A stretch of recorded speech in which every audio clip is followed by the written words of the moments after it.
CM Punk is back in wrestling. Do I have everybody's attention now? See what I did there? Or maybe you don't. I don't know. Depends on how much of a fan you are. Regardless, I am here on August 20th, 2021. It is a Friday. And today is a very special day because this is when the rumors are proven to either be true or false. Now, I don't know if you know what I'm talking about, but there's a ton of other wrestling sites such as WrestleMania, Cultaholic, What Culture, all that good stuff that can give you a better in-depth analysis of it. But for the short version, CM Punk, Chick Magnet Punk, aka Phil Brooks, is possibly returning to wrestling tonight. He was last seen in 2014. He just decided to walk away after some very sad stuff happened. And he may be returning tonight. Is it true? Is it not? Who knows? That's not what the show is about. So for my second ever episode of Why Did I Like It, I'm going to go back to my first real exposure to this man and figure out why did I like CM Punk. Hit the intro. Go ahead and assume that it's done. Okay, little back history on myself and CM Punk. As an avid wrestling fan, the first time I heard about independent wrestling or indie wrestling was around 2007, 2008.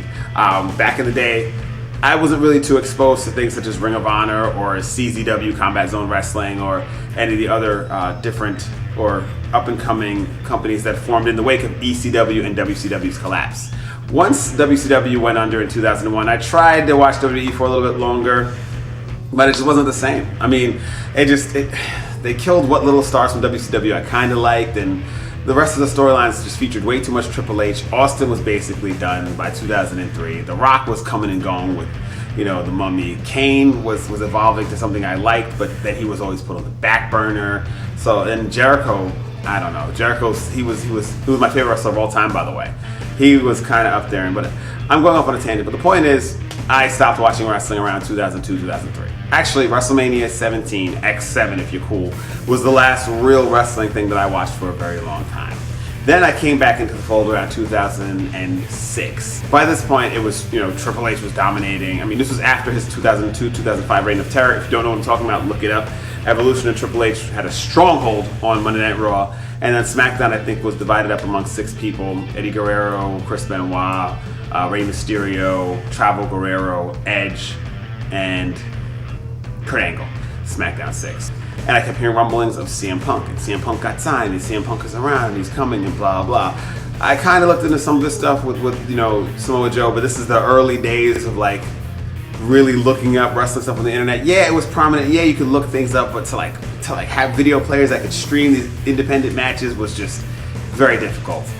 I kept hearing about CM Punk, and his name, resonated with me because of my emo kid, punk rocker. I know I don't look it because of how I'm dressed right now. I should have wore a black t-shirt for this, but whatever.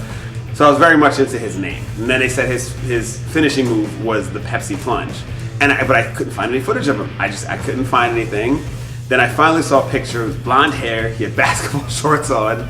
He had his hands wrapped up, and I was like, oh, I don't know what I expected. No, that's a lie. I do know what I expected. I expected the lead singer of Rancid or the Ramones. I expected stringy black hair and some guy who was tatted up and maybe a lip piercing and was black nail polish. And I was expecting that for CM Punk. I didn't expect what I saw, which was one of the very first times that he subverted my expectations. Didn't have major exposure to him, but I started going back to buying the wrestling magazines, and I read articles about him, and his one thing that stuck out to me was they were describing his signing from ROH to WWE in an angle where he was signed, everybody knew that he was signed, and he was going away, so he had a final match against, I can't recall right now, and in these videos, remember, no Google, homie, no prep, so aren't you glad you clicked on this? That's somebody just recalling this from memory, but don't worry, my memory is phenomenal.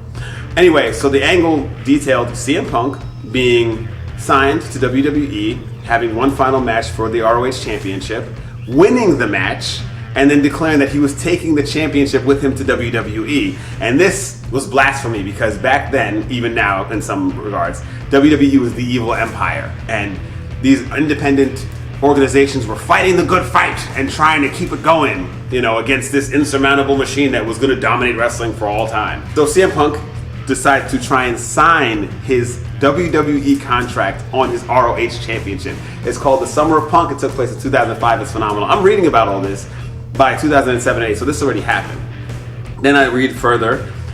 You know what a book is, so why I keep doing this, I have no idea. I read further about his wars with Samoa Joe and Austin Aries, Raven, and The Gathering and TNA. That also piqued my interest, him being straight edge in this society, this business that was known for, I mean, lack of better phrasing, partying it up. So they decided to revive the ECW brand after it had been dead for a couple of years, and CM Punk was one of the featured players on this brand. And I'm excited to see him because I've heard about him. I've never actually seen a match. Quick stopgap. I used to watch Wrestling Society X on MTV back in the day, and this had a bunch of future stars on it. Seth Rollins, who was known as Tyler Black, Matt Sydal, who was known as Matt Sydal. A lot of people came from Wrestling Society X. I loved it. It was on MTV. It was ridiculous, and they had to cancel it because it was like some kind of controversy where they did a match that was too extreme, and parents' rights groups or somebody complained. Somebody complained about a show that they didn't watch being too violent. I thought ECW on SciFi might reflect that, Wrestling Society X. No one told me this. This was just in typical wrestling fan perception. I just assumed and decided that that's what it was going to be. I decided that my expectations were the only acceptable form of execution on something that I had no input in at all. So CM Punk debuts on ECW on SciFi against, I want to say, Just Incredible. Tapped out with the Anaconda Vice. The dude is just awesome to me. He's tatted up, he has the long hair, he looks like nobody on the roster. Comes out doing this wrist warm-ups. It's Clockwork Time, checks it, runs down there. And over time, I'm enamored with CM Punk. Anybody who knew me at the time, and if you didn't know me, I was enamored with CM Punk. There you go. If Punk was involved in it, I was keyed in. Which brings me to my question. The overall theme of this video. Why did I like CM Punk? Because the man did what he said to do. He changed the industry.